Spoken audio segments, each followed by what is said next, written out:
డైద్ రైతు భరోసా కింద వచ్చే నెలలో దీనికి సంబంధించిన మార్గదర్శకాలను రిలీజ్ చేయనున్నారు. ఆ వెంటనే విడతలవారీగా వానాకాలం పెట్టుబడి సాయాన్ని రైతుల ఖాతాల్లో జమ చేయనున్నారు.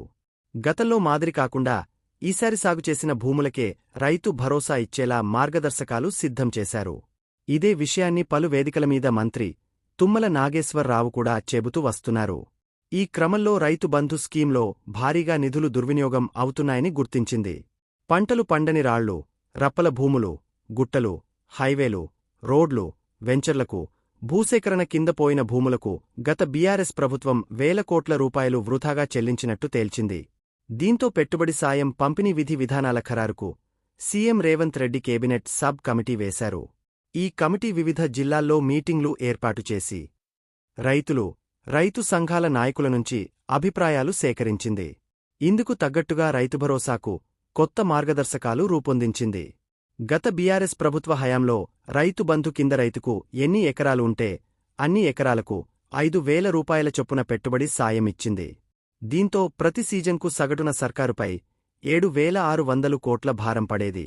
నిజానికి చిన్న రైతులను ఆర్థికంగా ఆదుకోవాలనే ఉద్దేశంతో ఈ స్కీమ్ను తీసుకొచ్చారు. పెద్ద రైతులకే ఎక్కువ లబ్ధి జరుగుతున్నదనే విమర్శలు వచ్చాయి. దీంతో ఈసారి పెట్టుబడి సాయానికి సీలింగ్ పెట్టాలని నిర్ణయించింది.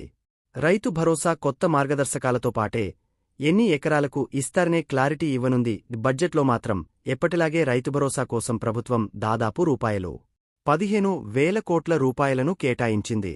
రాష్ట్ర వ్యవసాయ శాఖ సాగు లెక్కల ప్రకారం ఈ వానాకాలం సీజన్లో 1.39 కోట్ల ఎకరాల్లో పంటలు సాగయ్యాయి. ఇందులో వరి, పత్తి పంటలదే అగ్రభాగంగా ఉంది. ఏ రైతు ఎన్ని ఎకరాల్లో ఏ పంటలు వేశారో ఏయోలు ట్యాబ్లలో నమోదు చేశారు. దాని ప్రకారమే పంట కొనుగోళ్లు కూడా చేపట్టనున్నారు.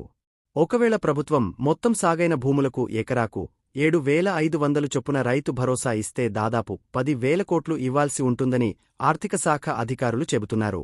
కేబినెట్ సబ్ కమిటీ చేపట్టిన అభిప్రాయ సేకరణలో అత్యధికంగా 7.5 ఎకరాలలోపే పెట్టుబడి సాయం ఇవ్వాలని, ఆ తర్వాత 10 ఎకరాలకు పరిమితం చేయాలనే ప్రతిపాదనలు వచ్చాయి. కేబినెట్ సబ్ కమిటీ చేసిన ప్రపోజల్స్పై సీఎం రేవంత్ రెడ్డితో చర్చించాక ఫైనల్ చేయనున్నారు. ఈసారి వ్యవసాయేతర భూములకు ఎట్టి పరిస్థితుల్లోనూ రైతు భరోసా ఇవ్వకూడదని ప్రభుత్వం నిర్ణయించింది. నాన్ అగ్రికల్చర్ భూములను ధరణి సాగు పట్టా భూముల లిస్ట్ నుంచి తీసేస్తున్నది. ఇలా కనీసం 20 లక్షల ఎకరాలు తీసే ఛాన్స్ ఉన్నట్టు తెలుస్తోంది. దీంతో దాదాపు ₹1,500 కోట్ల రూపాయల దుబారా ఖర్చు తగ్గే అవకాశముంది.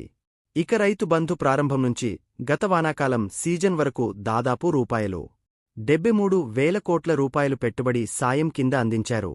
సాగులో లేని రాళ్లు, రప్పలు, గుట్టలకు, వెంచర్లకు, ఇండ్లకు, హైవేలకు, రోడ్లకు, ఇతరత్రా వాటికి ఏకంగా ₹25,000 కోట్లు చెల్లించినట్టు ప్రభుత్వం గుర్తించింది. అంటే ఏడాదికి యావరేజ్గా 2 సీజన్లలో కలిపి ₹3,000 కోట్ల మేర దుబారా చేశారనే ఆరోపణలు వినిపిస్తున్నాయి.